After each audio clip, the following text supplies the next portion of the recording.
尊敬的总统阁下，各位宗教界的朋友，各位嘉宾，大家好！金秋世界的阿斯塔内，天朗气清，更因各宗教领袖的汇聚而充满和平对话的暖意。今天，我们以宗教对话之名相聚于此，共同开启第8届世界与传统宗教领袖大会。这样的盛会既是不同信仰交流的平台，更是人类以精神力量应对时代挑战的共识之约。我谨代表世界道教联合会和中国道教协会，对大会召开致以最热烈的祝贺，向精心筹备会议的工作组这儿致以诚挚的谢意。自2003年大会筹创以来，中国道教始终以和合之心参与每一届对话，与各位朋友一道，在文明交流中传递善意，在共商共益中凝聚共识。这份初心至今没改。中国道教协会作为中国道人联合成立的宗教团体或教务组织，自1957年成立以来，始终致力于开展同海外道教界的友好交流与文化往来。2023年9月，我会发起成立了世界道教联合会，这是中国内地成立的第一个国际性宗教组织。目前已有来自亚洲、欧洲、美洲、大洋洲等20多个国家或地区的52个创始单位会员。世界道教联合会的成立是道教日益成为更具广泛影响力的世界性宗教的重要标志。在这里，我诚挚地邀请各位宗教领袖、各个宗教团体通过世界世道联这个平台，更加深入地开展跨宗教对话与协作。当今世界，我们既面临地缘政治紧张带来的冲突风险、气候变化引发的生存挑战，也承受着技术变革冲击下的伦理困惑。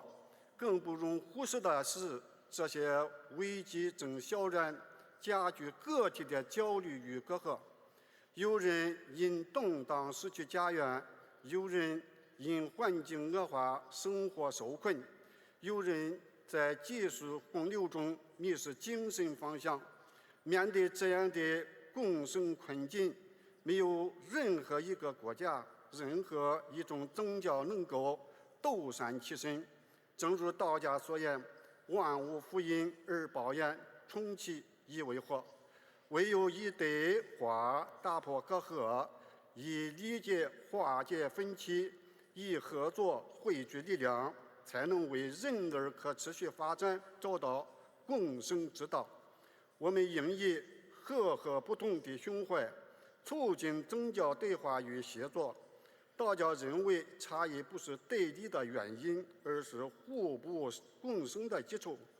宗教对话的目的不是消除差异，而是在相互尊重的基础上寻求共识，凝聚合力。我们应当通过对话增进理解，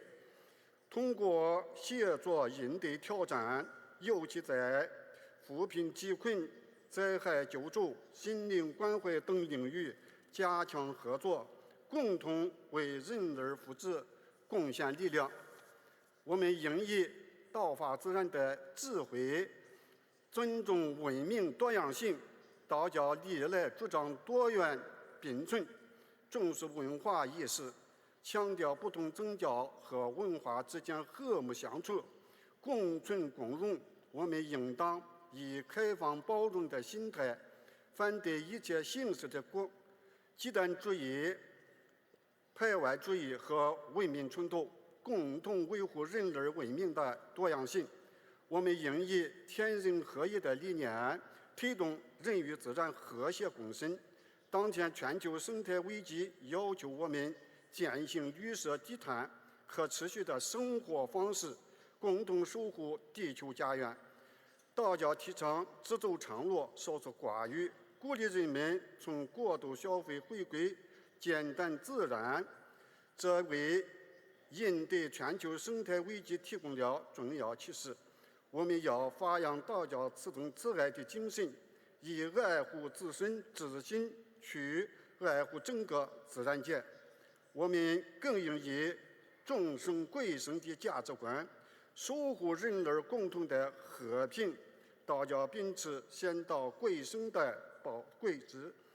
尊重生命，关爱万物。今年正值中国人民抗日战争及世界反法西战争胜利80周年，